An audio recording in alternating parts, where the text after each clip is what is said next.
"Sir, could you spare a little something to eat?" Arthur Croft's head snapped to the side, the question cutting through the insulated quiet of his Rolls-Royce Phantom. The car was navigating the rain-slicked streets of Chicago's Loop, its wipers beating a frantic rhythmic battle against the deluge. The city night was dissolving under the force of the storm, headlights from oncoming traffic bleeding into watery streaks along the curbs. From the plush leather of the back seat, Arthur leaned forward, his eyes narrowing as he tried to make out the figure huddled against a wrought-iron street lamp. At first glance it was an unremarkable sight, just another shadow in the vast, indifferent landscape of urban poverty that the city's affluent tried so hard to ignore. But as the child lifted a trembling face, rain plastering dark hair to her forehead, Arthur's breath hitched. A knot of ice formed in his chest, tight and unforgiving. That face, he knew that face. A year had passed, but it was a visage seared into his memory. The night of the fire returned in a blinding flash, the slick patch of black ice on Lake Shore Drive, the violent, screeching impact against the concrete barrier, and the acrid smoke that had instantly filled his lungs. Flames had greedily crawled up the hood of his Bentley, their heat a terrifying promise, licking closer and closer until he was certain his life was over. And then there had been small, determined hands pulling at his jacket. A desperate, high-pitched voice shouting, "Get up! You have to get up!" By some impossible miracle, he had been dragged clear of the wreckage by a child who couldn't have been more than 8 years old. And now here she was, shivering in the heart of the storm, begging for food. "Sir?" his driver, Peterson, asked cautiously, his tone laced with the practiced deference of a man who had sensed his employer's sudden tension. "Should we proceed?" Arthur didn't respond. His gaze was locked on the girl. Her thin arms were wrapped around her torso. In a futile attempt to generate warmth, her small hand outstretched toward the stream of indifferent strangers hurrying past. Chicagoans, heads bowed against the wind and rain, their focus solely on the sanctuary of home, utterly blind to her plight. But he wasn't blind. Not to her. Never again.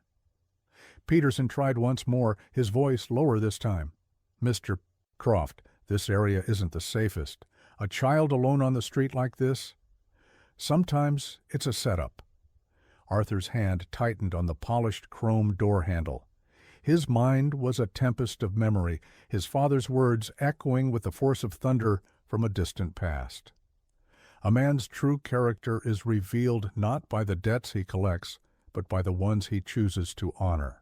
"Stop the car," Arthur commanded, his voice a low, steady rumble that defied the storm raging both inside and outside the vehicle. The Rolls-Royce glided silently to the curb. Peterson began to voice a protest, but Arthur was already in motion, already pushing the heavy door open and stepping out into the downpour. The cold rain soaked through his bespoke suit in an instant, plastering the fine wool to his skin. His hand-made Italian leather shoes plunged into a grimy puddle of street water, but he didn't even register the sensation. The girl hadn't seen him yet. She was too consumed by her whispered, desperate plea, a mantra of need offered to a world that refused to listen. Her lips trembled, and her knees seemed to buckle slightly from the combined assault of cold and hunger. When Arthur stepped closer, holding a large black umbrella over her, she flinched, her wide, frightened eyes shooting up to meet his. For a long, silent moment, he just looked at her, and in the depths of her gaze, he saw the reflection of fire. His fire from the night she had pulled him back from the brink of death. "It's you," he breathed, the words almost lost to the wind. The girl blinked, confusion warring with fear on her small face. "Sir?" Arthur knelt, bringing the umbrella lower to shield her more completely. "Lily," he said softly, the name surfacing from the hazy memories of that night, a missing piece falling perfectly into place. "It's really you." Her lips parted in disbelief. You remember me?" A sudden sharp sting filled his eyes, blurring her rain-soaked face. "How could I ever forget? You saved my life. A year ago, on the drive, my car, You pulled me out." A flicker of recognition, weak but undeniable, crossed her features. She swayed on her feet, the last of her strength giving way to exhaustion. Arthur reached out instinctively, his hand steadying her tiny, trembling shoulders. "What happened, Lily? Where is your family?" Her voice broke, a fragile, heartbreaking sound. Mama's gone. They said I couldn't stay at the shelter anymore, not without her. I didn't know where else to go." She shivered violently, hugging herself tighter. I'm so hungry." Arthur's chest ached with a ferocity that felt as though his ribs might crack. He had an overwhelming urge to gather her into his arms right there on the sidewalk, to shield her from every cruel glance, every cold drop of rain, every harsh reality of the world that had failed her so completely. "Mr. Croft," Peterson called again, his voice tight with anxiety. The blare of a horn sounded from the traffic now backed up behind the parked Phantom. "We really should be going." Arthur looked from his chauffeur, a man who had served him loyally for over a decade, back to the small, shivering child before him. His decision had already been made, forged in the fire of a near-death experience, and sealed by a debt of gratitude he could never fully repay. He lowered himself further, meeting her gaze directly. "You gave me a life, Lily," he whispered, his voice thick with emotion. "Now it's my turn to give you a future." Ignoring Peterson's sputtering protests, Arthur carefully scooped her into his arms. She weighed almost nothing, her small, frail body trembling against his chest. He carried her back to the Rolls-Royce, the rain washing over both of them in a cleansing torrent. Passers-by stopped and stared, their hurried pace arrested by the surreal sight. A billionaire, drenched to the bone, kneeling in the gutter for a child no one else had even bothered to see. It was an image they would not soon forget. But Arthur was oblivious to their stares. Inside the car he wrapped his heavy wool overcoat around her shoulders, watching as she clutched the fabric as if it were a lifeline. Her eyelids fluttered and then closed, exhaustion finally claiming her. Arthur leaned close, his voice cracking as he spoke to the sleeping child. "You saved me once. Now I will never let you be alone again." The Phantom pulled smoothly back into the river of traffic, carrying them forward into a storm far greater than the one raging over Chicago, a storm that would challenge Arthur's fortune, his reputation, and the very essence of his soul. And he, for the first time in a long time, felt ready for it. The heater in the Rolls-Royce hummed a soft counterpoint to the relentless drumming of rain against the windows, filling the cabin with a cocoon of warmth. Arthur sat beside Lily in the spacious back seat, his attention fixed on her small, fragile form. She was almost lost within the folds of his tailored coat, the sleeves hanging far past her hands, her chin tucked deep into the collar, as if she feared that even this new-found warmth could be snatched away. The storm had plastered her dark hair into damp ringlets against her pale cheeks, but her eyes, now open and watchful, held the same determined spark he remembered from that terrible night. Arthur found it difficult to breathe. Each time he looked at her, the memory of the crash roared back to life, the searing heat of the flames, the choking black smoke, the sharp sting of shattered glass against his hands as he fumbled with the jammed seatbelt. And then that small voice cutting through the panic, "Get up! You have to get up!" No boardroom victory, no billion-dollar acquisition, no accolade from the world of finance had ever given him more than those 5 words. They had been his anchor in a sea of fire. Peterson cleared his throat, breaking the silence. "Mr. Croft, where shall I take you? To the residence?" His tone was heavy with hesitation, a carefully veiled unease. Arthur didn't miss the way his driver's eyes flicked to the rearview mirror, observing Lily with a deep-seated suspicion. Arthur shook his head. "Not yet. Drive toward Michigan Avenue. We'll find somewhere." "Yes, sir," Peterson replied, but the doubt lingered in his voice like a fog. Lily shifted beneath the heavy coat, her eyes peeking out at Arthur. "Mister," she whispered, her voice still raspy from the cold, "why are you doing this? People, they usually just walk past." Arthur turned to face her fully, the weight of her simple question settling upon him. He had built his life on a foundation of ruthless efficiency, of calculated decisions that left no room for sentiment. But in this moment, with her small, earnest face tilted toward his, he couldn't bring himself to offer anything but the unvarnished truth. "Because you didn't walk past," he said softly, her brow furrowed in confusion. "You mean with the car that night?" "Yes," Arthur said, his voice cracking despite his best efforts to remain composed. "You ran toward the fire. You pulled me out. Without you, Lily, I wouldn't be here." He studied him, her expression a mixture of awe and disbelief, as if she were trying to reconcile the powerful man before her with the memory of a stranger in a burning car. Perhaps in her young mind the rescue had been a blur of instinct, an act she hardly remembered. I tried to help," she murmured, hugging the coat tighter around herself. "Mama always said that if you see someone hurting, you have to try, even if you're scared." Arthur's chest tightened painfully. "Your mother was a wise woman. She must have been very special." The light in Lily's eyes dimmed instantly. She looked down at her lap, her lower lip trembling. "She was, but she's gone now." A heavy silence descended upon the car.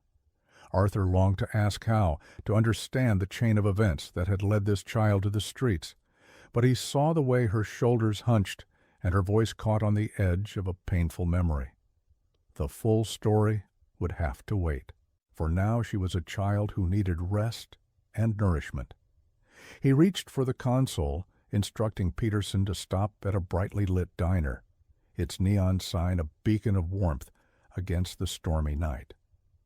The Rolls-Royce pulled up to the curb and Arthur stepped out once more, gently lifting Lily into his arms. She stirred, murmuring something incoherent, but didn't resist. Inside, the diner smelled of fresh coffee and frying bacon.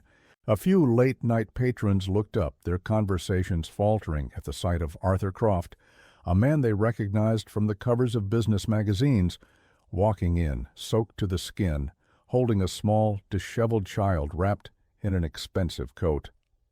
He ignored their stares, settling Lily into a plush red booth.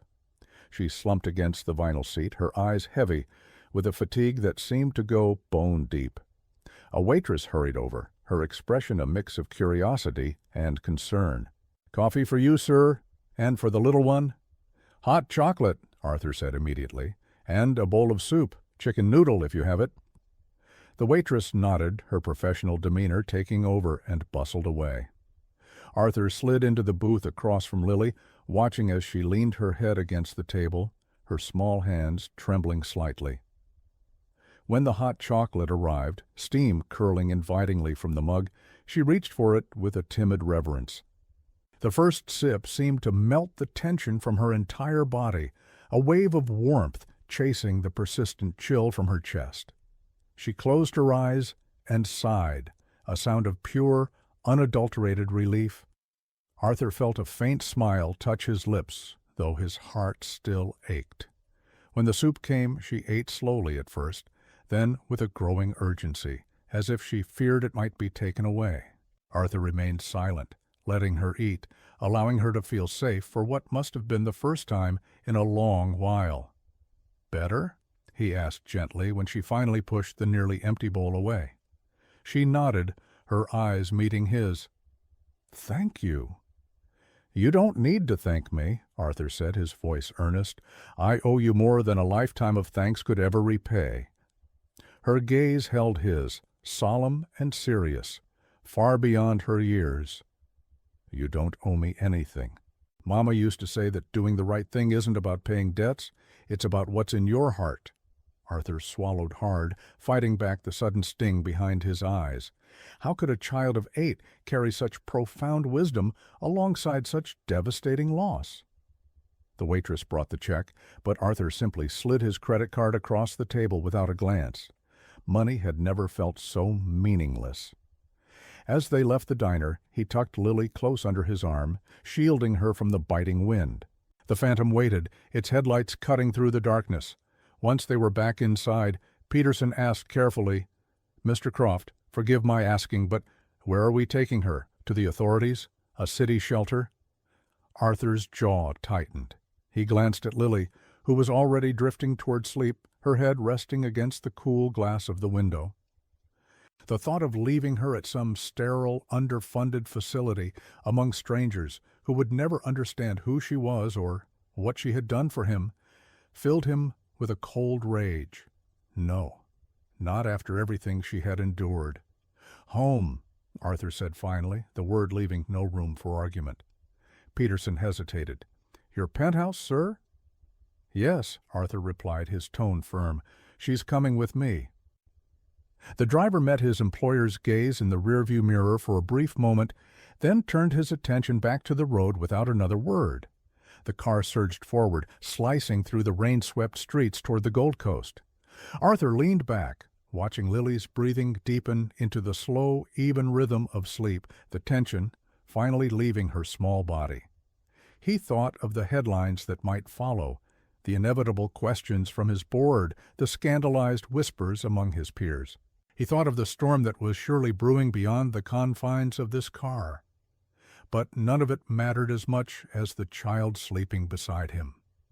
For the first time in many years, Arthur Croft knew he wasn't just driving home. He was driving towards something far more significant, a path he had not chosen, but the only one that truly mattered. As the city lights blurred past the window, Arthur whispered to himself, a vow more than a thought. "You saved me, Lily. I will not fail you now." The Phantom moved like a silent predator through the drenched streets of downtown Chicago, its headlights carving a path across the reflective black asphalt.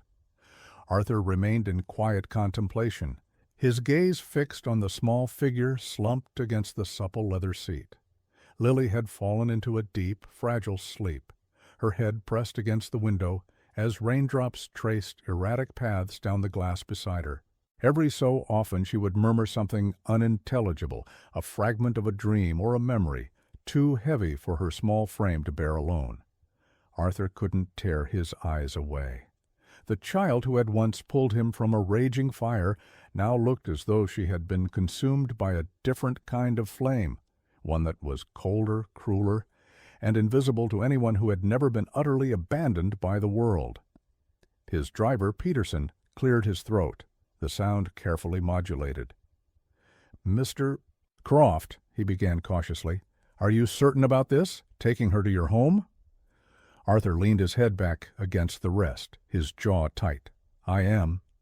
"Forgive me, sir, but this could create complications. The press, the tabloids, they thrive on stories like this. They will twist it.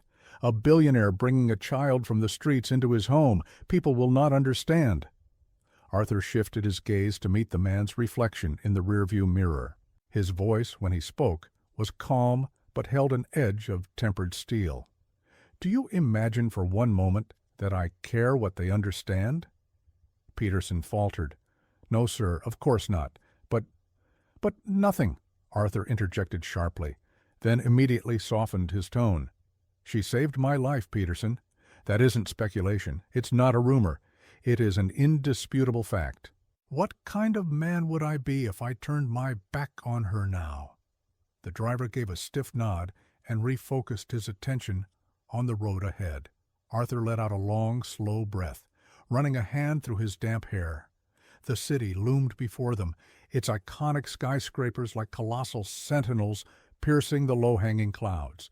He had built his empire within those towers. His name commanded respect or fear, depending on the audience. But for all his power and influence, Arthur suddenly realized he had no idea how to navigate this moment. His thoughts churned with uncertainty. Bringing Lily into his home was not merely an act of gratitude, it was a decision that would send ripples through every facet of his carefully constructed life. The media would descend like a pack of wolves. Investors would question his stability. The members of his board would demand emergency meetings. And yet, what was the alternative? To leave her in the rain? To abandon her to the same merciless world that had already stripped her of everything she held dear? He pictured his father's face, stern, unyielding, but never without a core of unshakable principle. His father had been a formidable judge, a man who lived and died by the conviction that justice meant protecting those who had no one else to defend them. Arthur had strayed from that path, building his empire on profit margins, market speed, and a ruthless efficiency that left little room for sentiment. But tonight, staring at Lily's sleeping face, he felt something stirred deep within him, something he had long thought buried. The Rolls-Royce glided into the private subterranean garage beneath Arthur's penthouse tower. Security guards, accustomed to his solitary arrivals, straightened immediately, their expressions a mixture of surprise and curiosity, as they saw their employer emerge with a child cradled in his arms. Arthur ignored their inquisitive glances, striding across the polished marble floors of the lobby, past opulent chandeliers and modern art, and into the private elevator that would whisk them to the summit. When the elevator doors whispered open, Arthur stepped into the penthouse, a vast, minimalist expanse of glass and steel, furnished with impeccable taste, and filled with a silence that seemed to echo its own emptiness. For the first time since he had bought it, the place felt unbearably hollow. He laid Lily gently on the long, cream-colored leather sofa, pulling a cashmere throw from the backrest to drape over her small form. She stirred faintly, instinctively curling into the newfound warmth. Arthur stood over her for a long moment, then turned away, pacing across the wide plank oak floors. He poured himself a glass of single malt scotch from the crystal decanter on the bar, but didn't drink it. His hands were shaking too much. Instead, he set the glass down untouched and pressed his palms against the cool, solid glass of the window wall, staring out at the storm sweeping across the glittering skyline.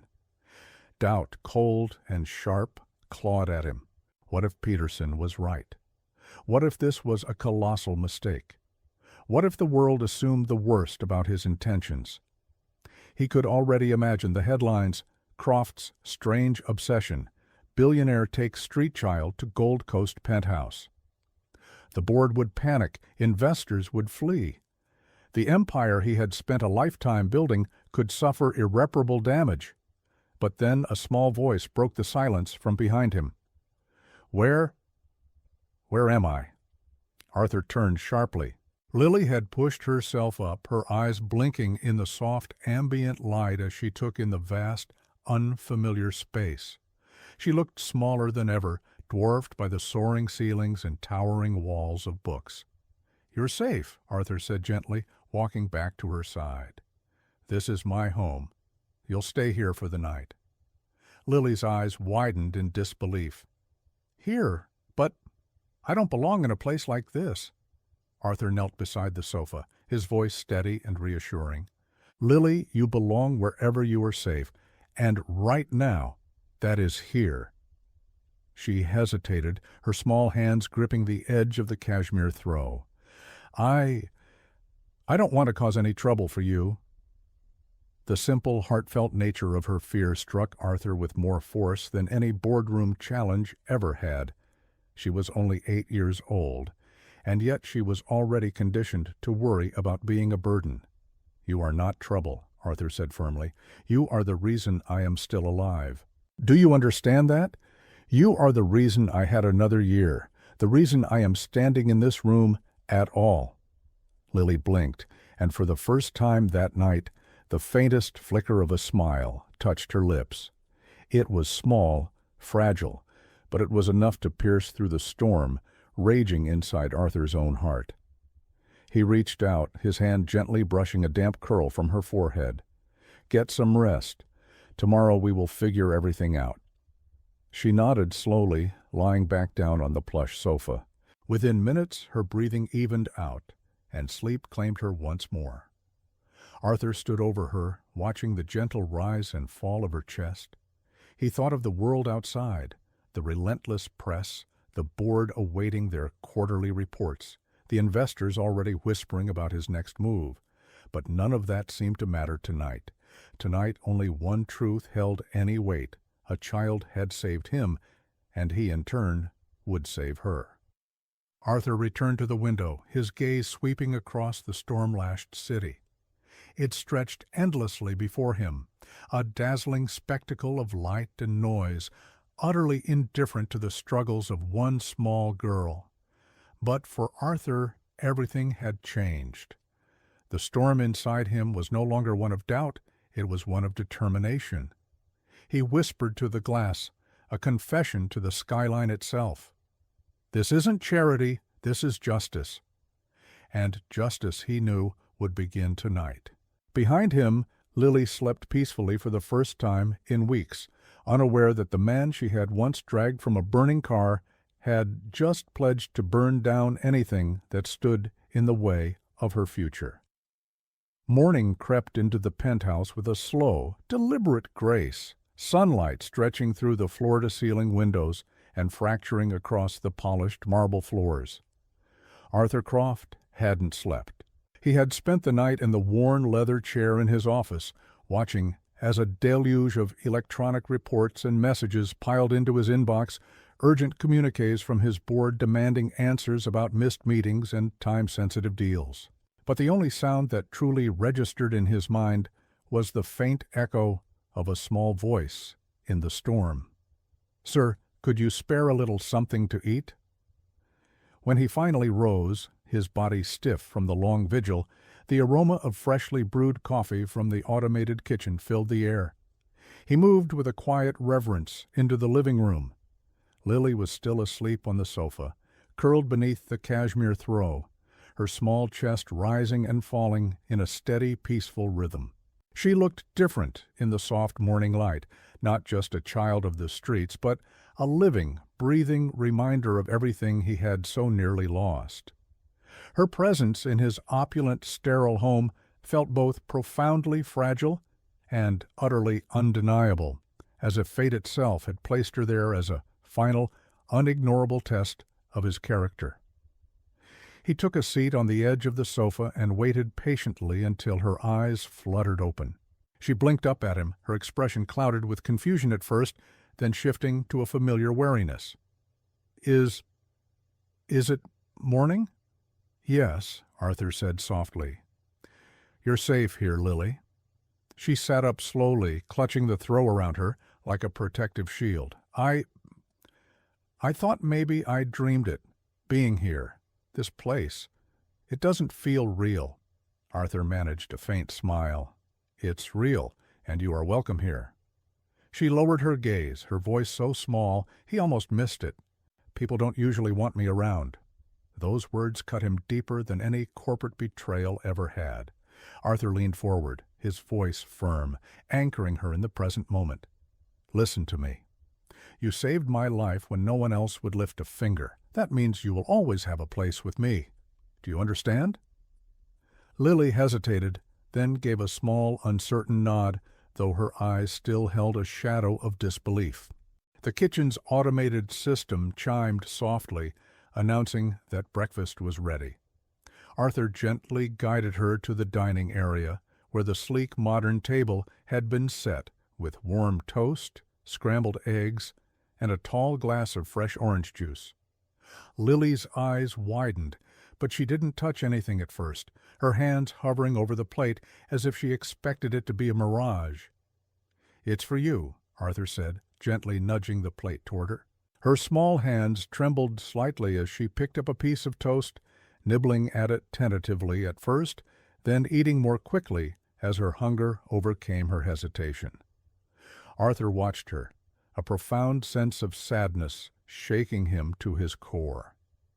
This child had once saved his life, and now she acted as though a simple slice of bread were a priceless treasure. As she ate, Arthur's phone buzzed relentlessly on the counter.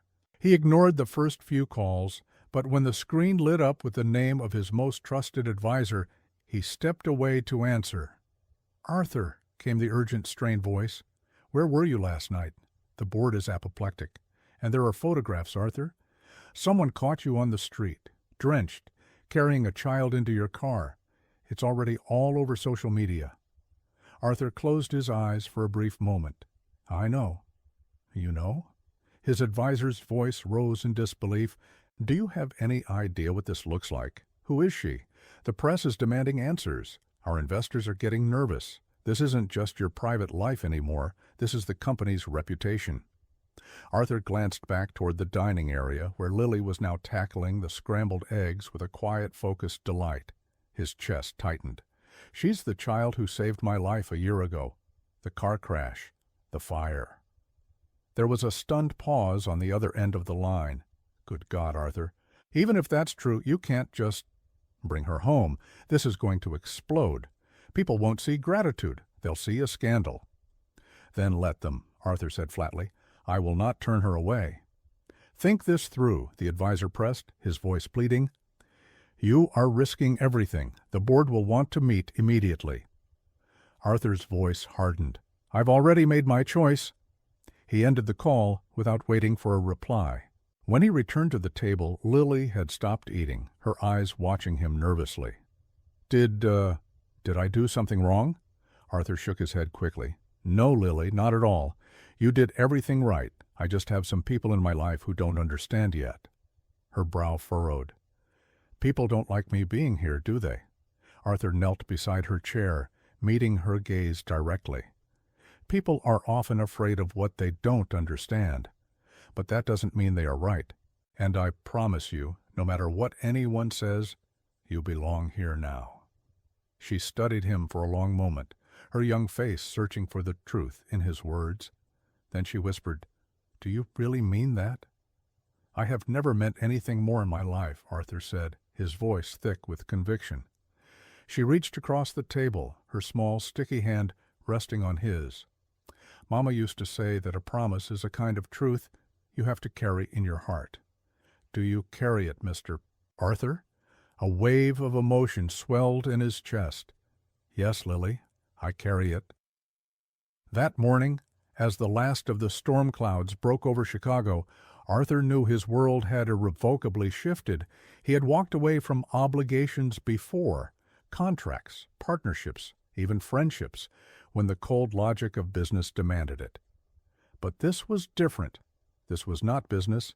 This was justice, gratitude, and something deeper stirring within him, something that felt remarkably like family. The battles ahead would be fierce. He could sense them gathering on the horizon. But with Lily at his table, her eyes shining with a cautious, fragile trust, Arthur understood one thing with absolute clarity. He was no longer fighting only for himself. The afternoon sky over Chicago was a flat, uniform gray. The storm of the previous night having left behind glistening puddles on the streets and a sharp, lingering chill in the air. From the towering glass walls of his penthouse, Arthur Croft watched the city pulse below, horns blaring in a chaotic symphony, yellow cabs weaving through traffic, life carrying on as if nothing monumental had occurred. But for him, everything had changed. Behind him, Lily sat cross-legged on the expansive sofa, wrapped in the cashmere throw, her attention captivated by the vibrant colors of a cartoon flickering across the massive flat-screen television. She was quiet, preternaturally so for a child her age, as though she were unsure if she was truly permitted to laugh or make a sound. Every few minutes she would glance over at Arthur, a quick, furtive look, as if to reassure herself that she hadn't been forgotten or cast out. Arthur turned from the window and walked toward her. Hungry again? He asked, his voice gentle. Lily hesitated for a moment, then nodded shyly. He smiled. Good. That means you're starting to feel safe. He pressed a button on the wall-mounted intercom. Mrs. Gable, could you bring us something light? Perhaps some grilled cheese sandwiches and tomato soup. The housekeeper's voice came back warm and maternal.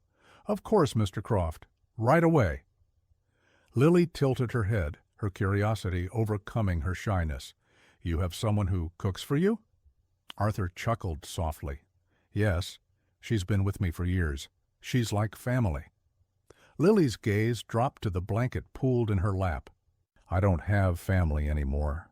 The words, spoken so simply, cut Arthur sharper than any boardroom betrayal ever could.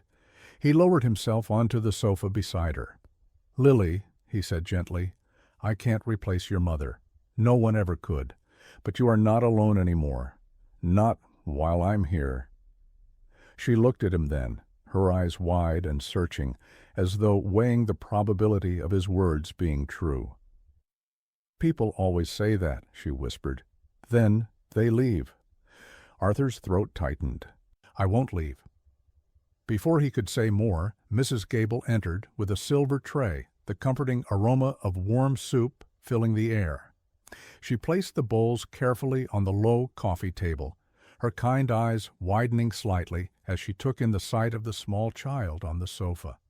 Arthur gave her a small, almost imperceptible nod, a silent request not to ask questions now. Mrs. Gable, ever discreet, simply offered Lily a warm smile. "Here you go, sweetheart.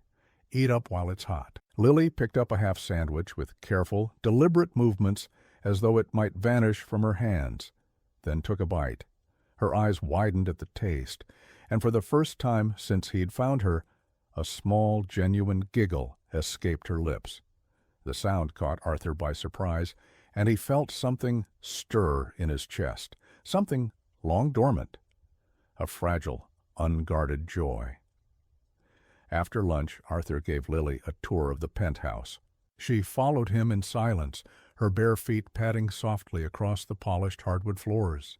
He showed her the guest room that would be hers, freshly prepared by Mrs. Gable, with soft, clean blankets and a breathtaking view of Lincoln Park and the lake beyond.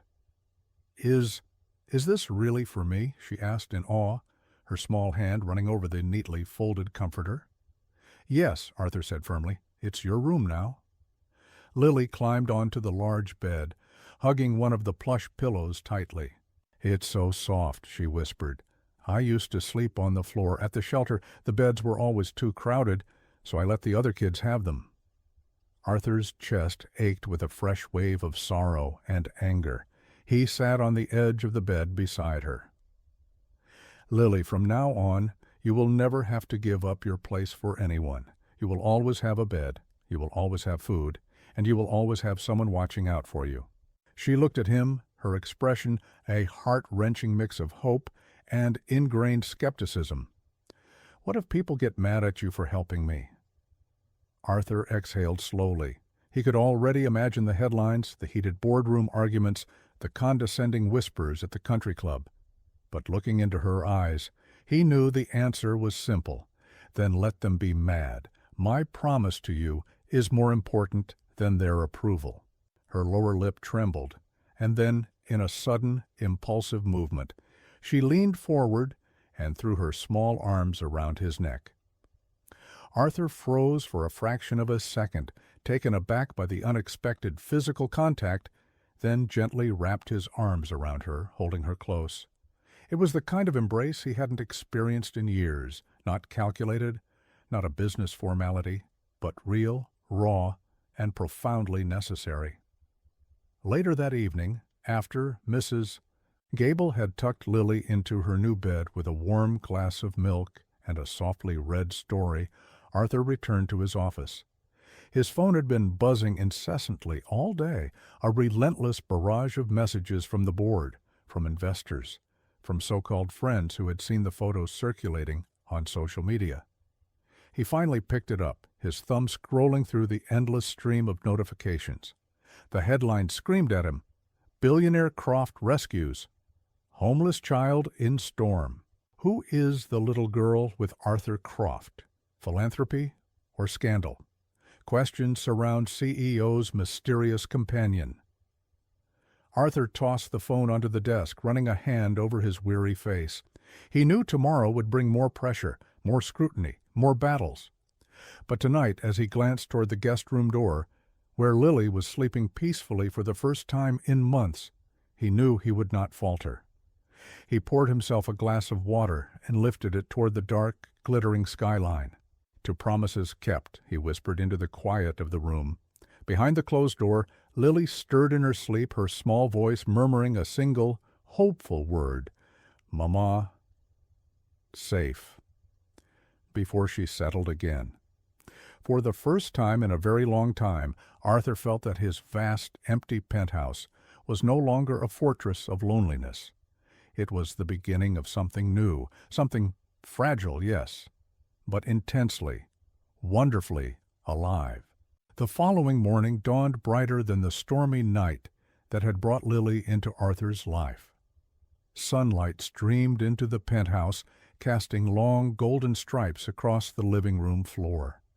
Arthur had risen early, as was his habit, but instead of preparing for conference calls and scanning international market reports, he found himself waiting for the sound of small footsteps, waiting to see if Lily truly believed she could belong in this strange, new world. When she finally emerged from her room barefoot, her tangled dark curls illuminated by the morning sun, she looked hesitant. She was wearing one of Mrs. Gable's improvised outfits, a soft cashmere sweater that hung loosely on her tiny frame, and a pair of leggings that had to be rolled up at the ankles.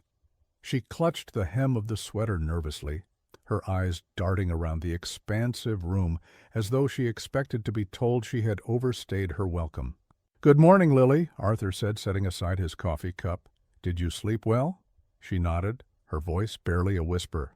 Better than I can remember." "Good," Arthur said with a genuine smile. "Breakfast is ready. Come and join me."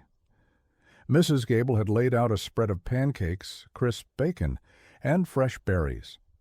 The sweet, comforting smell of maple syrup filled the air. Lily slid into a chair cautiously, as if she were still unsure if she was allowed to be there. When Arthur poured a generous amount of syrup over her pancakes, her eyes widened. She picked up her fork, took one small bite, and then another, her face lighting up with pure, unadulterated surprise. "This is so good," she said between mouthfuls, her shyness momentarily forgotten. Arthur chuckled softly. "I'll make sure you have them as often as you like." But as Lily continued to eat, Arthur noticed her expression shift. The initial joy dimmed, her chewing slowed, and she eventually set her fork down, her gaze fixed on the plate. "What is it?" Arthur asked gently. Her small hands twisted together in her lap. "Mama used to make pancakes on Sundays. She didn't have much money, but she always saved a little for flour and syrup. She said Sundays were for joy, no matter how hard the week was." Her voice cracked on the last word, and Arthur felt his heart twist in his chest.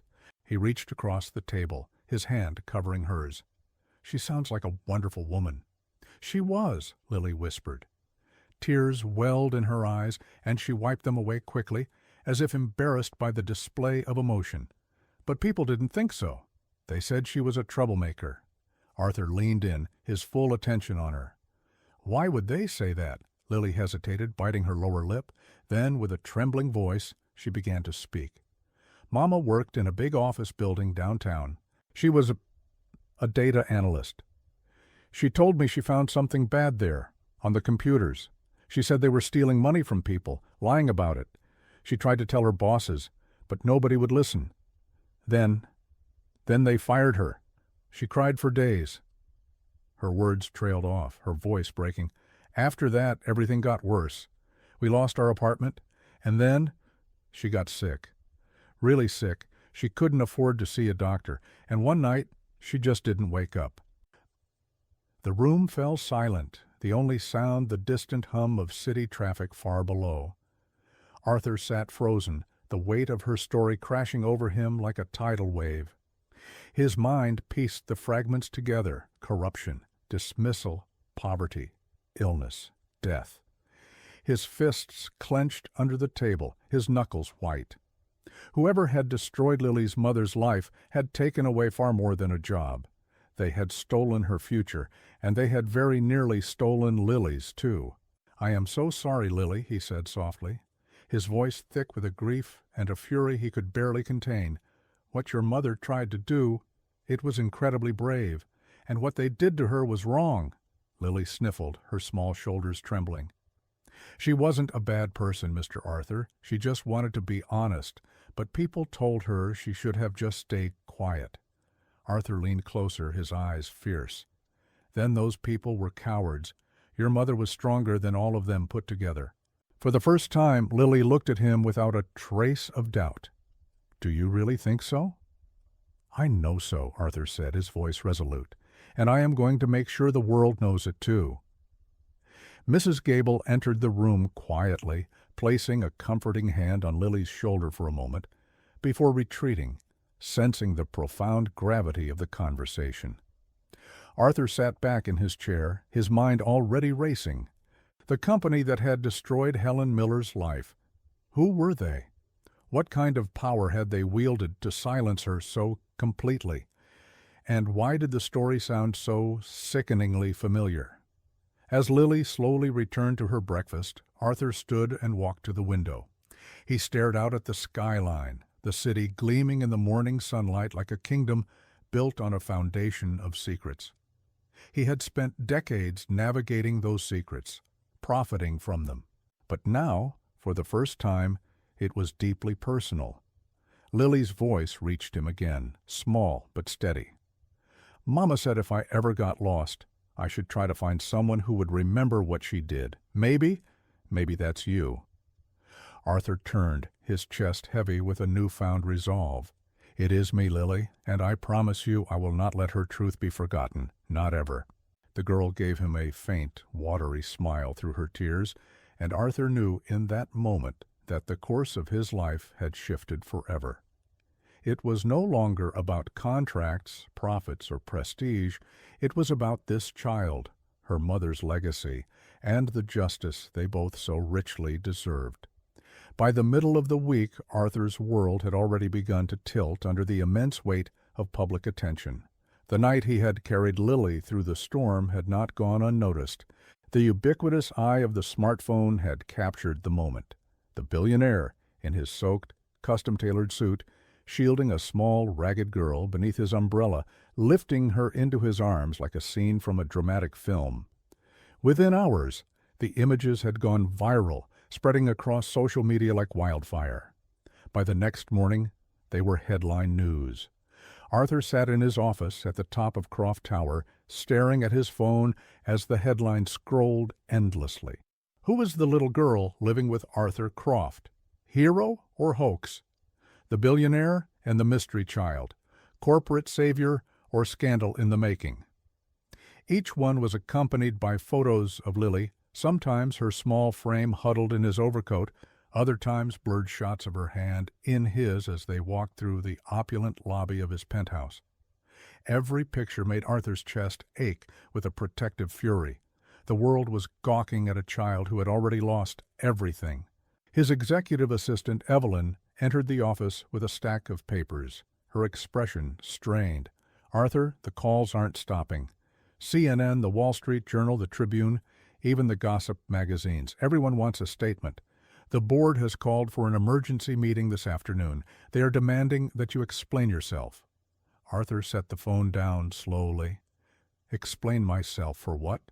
For showing gratitude? For protecting a child?" Evelyn's lips tightened.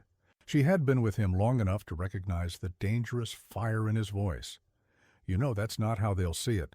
The optics are messy. People are questioning her background, her connection to you. Some are already speculating." "Speculating what?" Arthur snapped, his voice sharp enough to make Evelyn flinch.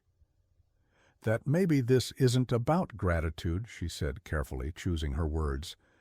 "That it's something else. Something inappropriate." The word vile and poisonous sliced through Arthur. He rose from his chair, pacing toward the massive windows that overlooked the sprawling expanse of Chicago. "She's a child, an 8-year-old girl who saved my life. And instead of honoring that, they twist it into a scandal." Evelyn lowered her gaze. "It's the world we live in, Arthur. People will believe the ugliest story first, and your rivals will use it against you." As if on cue, Arthur's phone buzzed again. This time, it was a news clip. He pressed play. On the screen, a commentator's voice dripped with cynicism. Arthur Croft, the billionaire CEO, was seen carrying a homeless child into his Gold Coast penthouse. Now, serious questions arise. Who is she, and why did he bring her into his home? Some suggest this could be philanthropy. Others worry it's a publicity stunt, or worse. Arthur stopped the clip before the bile could rise any higher in his throat. His jaw clenched. Enough. I don't care what they say. I know the truth. And so does Lily. Evelyn hesitated. Then you'll need to prepare for the fallout. The board won't let this go. They believe the company's image is at risk. You'll be walking into a fight. Arthur turned, his eyes hard with resolve. Then let them fight me. I've faced down boardrooms and hostile competitors for decades, but this is bigger than shareholder anxieties. This is about a child's dignity, and I will not back down. That afternoon, the boardroom of Croft Technologies was filled with a restless, palpable energy.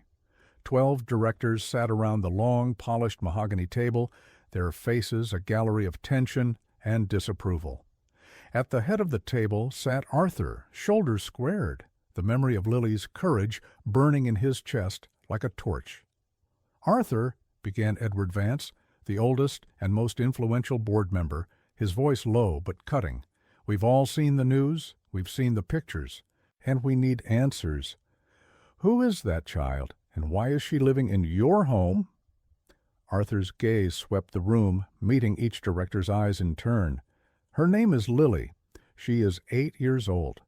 A year ago, when I crashed on the freeway, when my car was engulfed in flames, she was the one who pulled me out. She saved my life. Without her, none of us would be in this room today. Last week, I found her again, alone, starving, begging in the rain, and I made a choice. I brought her home." A murmur ran around the table. Some looked shocked, others deeply skeptical. One director, a sharp-eyed woman named Beatrice Shaw, leaned forward. "Arthur, no one is doubting your sincerity. But do you realize what this looks like to the public? A billionaire taking in a homeless child. It raises questions that could do irreparable damage to this company." "Then let it," Arthur said, his voice firm and unwavering. "If our public image matters more to us than protecting a child, then we have already lost our soul as a company." Vance shook his head, his expression grim. "Idealism doesn't pay dividends to shareholders, Arthur. We need stability. My phone has been ringing nonstop with calls from investors, asking if you've lost your judgment. You cannot make personal decisions that put billions of dollars at risk." Arthur leaned forward, his voice as sharp as steel. "I will not apologize for saving the life of the one person who once saved mine. If that offends our investors, they are free to sell their shares." The room erupted in a cacophony of protests, voices overlapping in a wave of anxiety and anger. Arthur sat calmly, waiting for the noise to subside. When it did, his voice was quieter, but it carried even more weight. "You all built this company with me. You know what I stand for. But understand this, Lily is not a liability. She is a child who deserves a future, and I intend to give it to her no matter the cost." The board meeting ended in chaos, with several directors storming out, muttering words like reckless and unsustainable. But as Arthur walked back into the cool afternoon air, he felt lighter than he had in years. He had spoken his truth. When he returned to the penthouse, Lily was sitting at the kitchen counter, coloring quietly with a set of pencils Mrs. Gable had found for her. She looked up as he entered. "Did people get mad at you?" she asked, her voice small. Arthur knelt beside her, gently brushing her hair back from her face. "Yes, but it doesn't matter. I made you a promise, Lily, and I won't let anyone make me break it." She studied his face for a moment, then smiled faintly. "Mama used to say that keeping your promises makes you stronger. Maybe you're really strong now." Arthur's throat tightened. "Maybe, but I think you're the strong one, Lily." "Os?" As she went back to her drawing, Arthur glanced at the image taking shape on the paper. It was a house, small and simple, with smoke curling from the chimney and bright flowers in the yard. A home. Arthur understood then that was all Lily had ever wanted, and he swore to himself that he would give it to her, no matter what it took. The next morning, Arthur Croft entered Croft Tower, Under the watchful, predatory eyes of the cameras and reporters that had clustered outside the main entrance, microphones were thrust forward like weapons, and voices shouted his name, questions flying at him like arrows. "Mr. Croft, who is the girl? Is it true she's living with you? Is this philanthropy or a publicity stunt?" Arthur ignored them all, his jaw set, his stride steady, as a team of security guards escorted him inside. But as the elevator carried him upward, he could feel the weight of the whispers, the speculation, the judgment, piling higher than the glass and steel walls of his empire. When the elevator doors opened to the executive floor, Evelyn was waiting, her expression strained. "They're already in the boardroom," she said, her voice low. "And Arthur?" "They are not happy." Arthur adjusted his tie, his eyes narrowing. "Let them say their piece. I'm ready." The boardroom was tense, the air thick with disapproval. The 12 directors sat stiffly, their voices hushed until Arthur entered. At the far end of the table, Edward Vance, the elder statesman of the group, rose to speak. "Arthur," Vance began gravely, "this company has weathered storms before, but never one quite like this. The press has turned you into a spectacle. Our shareholders are furious. The stock dipped 3 points overnight, and they are blaming your decision." Arthur took his seat at the head of the table. "You mean my decision to protect a child who saved my life? That is what you're calling reckless?" Beatrice Shaw, her sharp eyes fixed on him, leaned forward. "This isn't about gratitude, Arthur. This is about perception. A powerful single man brings a homeless child into his penthouse. Do you understand the kind of stories that write themselves? You have opened the door to questions no CEO wants to face." "Muddy." Arthur's fingers tightened on the polished surface of the table. "Do you hear yourselves? You're talking about perception while an 8-year-old girl was starving in the rain. She risked her life for me, and you would rather I had walked away to keep the shareholders comfortable?" "Shareholders keep this company alive," Vance shot back. "You've built Croft Technologies into a giant, yes. But giants fall when their leaders lose perspective. The public doesn't know this child's story. All they see is a scandal waiting to erupt, and they will punish us for it." The words ignited Arthur's simmering anger. He rose, pacing the length of the table, his voice rising with controlled fury. "Do you think I care about my image more than I care about justice? Lily is not a liability. She is the reason I am alive. Without her, there is no company, no boardroom, no Croft Technologies. And I will not abandon her because you are all afraid of headlines." A murmur rippled through the directors. Beatrice's lips pressed into a thin, hard line. "Arthur, sentiment has no place in leadership. We are not asking you to abandon her. But this, bringing her into your home, making her a part of your private life, this crosses a line." Arthur turned sharply, his eyes burning. "The only line that matters is the one between right and wrong, and I will always choose right, even if it cost me everything." The room fell into a heavy, uncomfortable silence. No one dared to meet his gaze. Finally, Vance spoke, his voice quieter but no less firm. "Then understand this.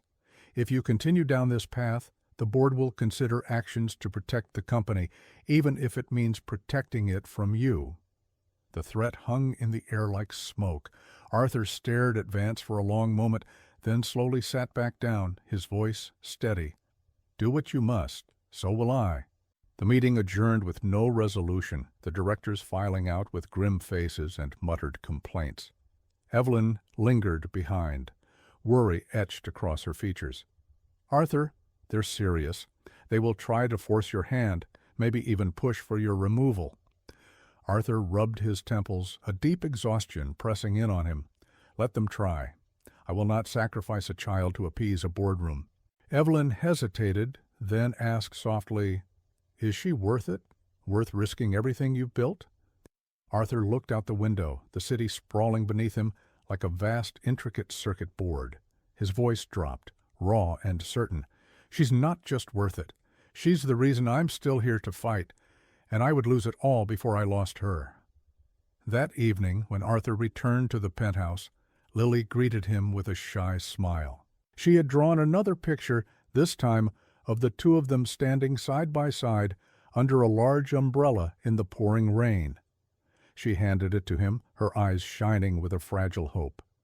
"I made us a picture. See? You didn't leave me." Arthur studied the simple, heartfelt drawing, his throat tightening. He knelt, pulling her into his arms. "And I never will, Lily. That's a promise." For the first time in weeks, Lily laughed, her voice light and unguarded. Arthur held on to the sound, letting it serve as a powerful reminder of why the fight ahead was worth every conceivable cost. The city glowed beneath the penthouse windows, its myriad lights winking against the night sky like 1,000 restless eyes. Arthur sat in his study, the day's battles still replaying in his mind, the board's thinly veiled threats, the press circling like vultures, the investors whispering in fear. For years, this office had been his sanctuary, the command center from which he negotiated billion-dollar deals and carved his name into the skyline. Tonight, however, it felt like a cage. He rubbed his temples, trying to chase away the storm of anxiety in his head, but then he heard the soft shuffle of small feet behind him.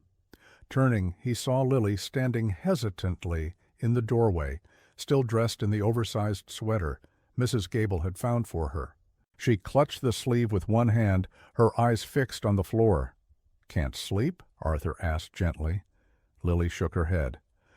I was thinking." She pattered across the room, stopping just short of his massive mahogany desk. "Mr. Arthur, why are you doing all this for me?" Arthur leaned back in his chair, studying her small, serious face. "Because you saved me, Lily. Because you're worth it." Her small shoulders hunched. "But I'm just a beggar. People on the street said that.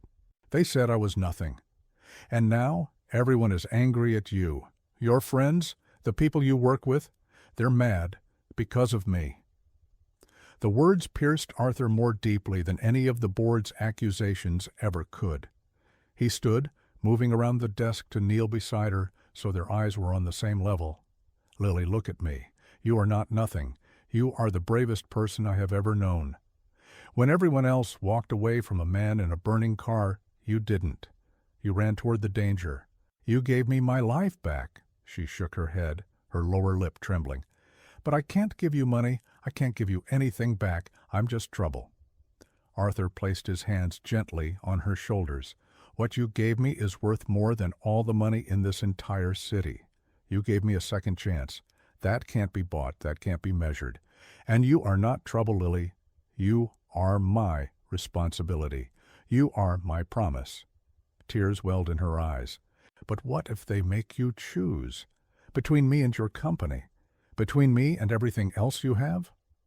Arthur's throat tightened.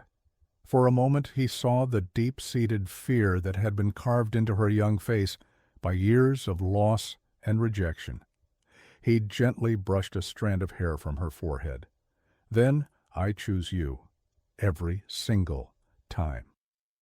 Her tears finally spilled over, and she threw her arms around his neck, clinging to him with all the strength her small body possessed.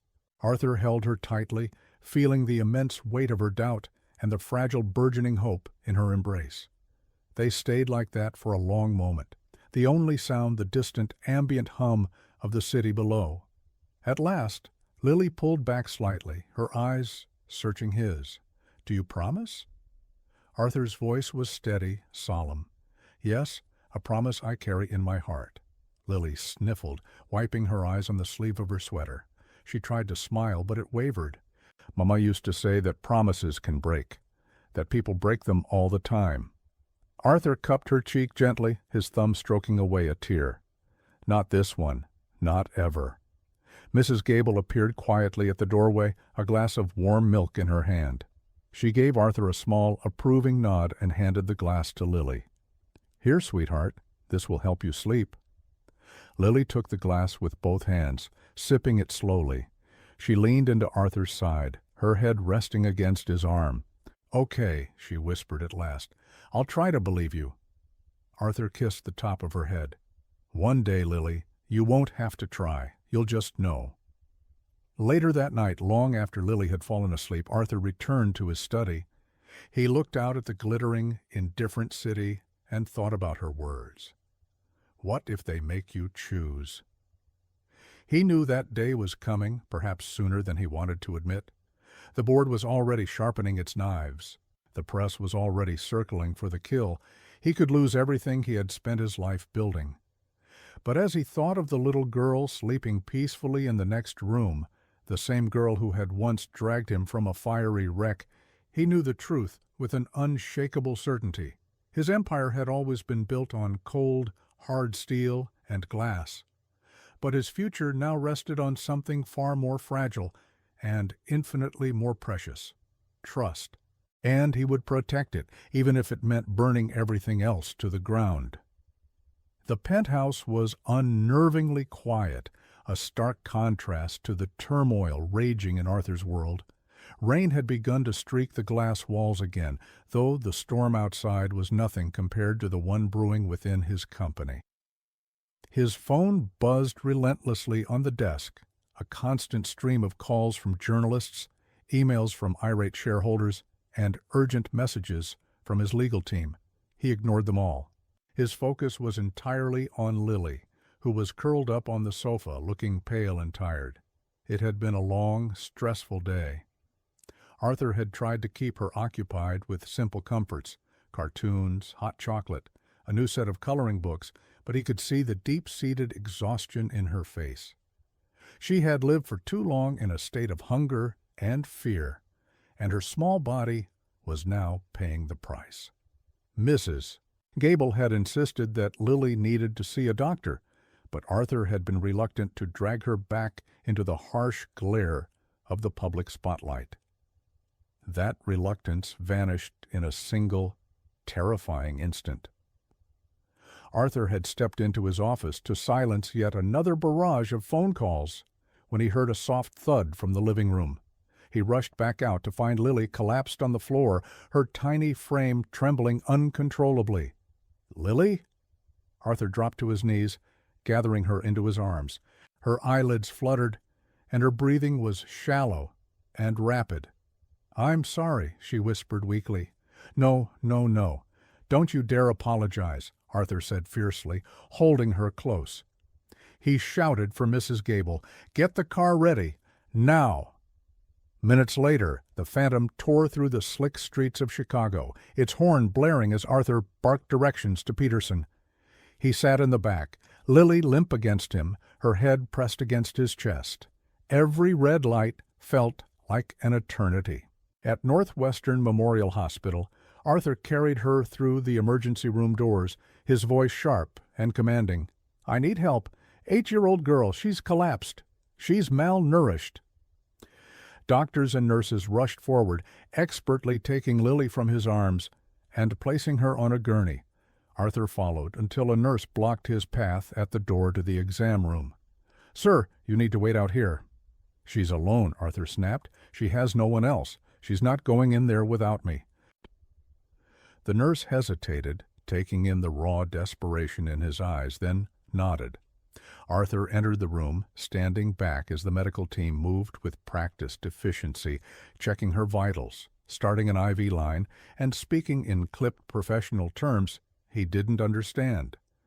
Arthur's hands clenched into fists, feeling utterly powerless, but refusing to leave her side.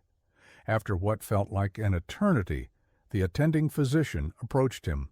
"She's stable," the doctor said, his voice calm and reassuring. "Severe malnutrition and dehydration. She'll need to be monitored for a few days, but she's a strong little girl. She'll pull through." Relief hit Arthur so hard he nearly staggered. He pressed a hand to his eyes, swallowing the tight knot of fear in his throat. "Thank you," he whispered. When the staff had cleared out, Lily stirred on the bed, her eyes flickering open. Arthur moved quickly to her side, taking her small, cool hand in his. "Hey, you're safe. You scared me." Her lips trembled. "Did I do something wrong?" Arthur shook his head, his voice thick with emotion. "No, you did everything right. It's me who should be sorry. I should have brought you here sooner." She squeezed his hand weakly. I I didn't want to be any trouble. Arthur leaned close, his voice breaking. Lily, listen to me. You are never, ever trouble. You are the bravest person I have ever met, and I will never let you feel alone or scared again. In that quiet, sterile hospital room, Arthur made a decision. Enough secrecy. Enough silence. The world had twisted the voice,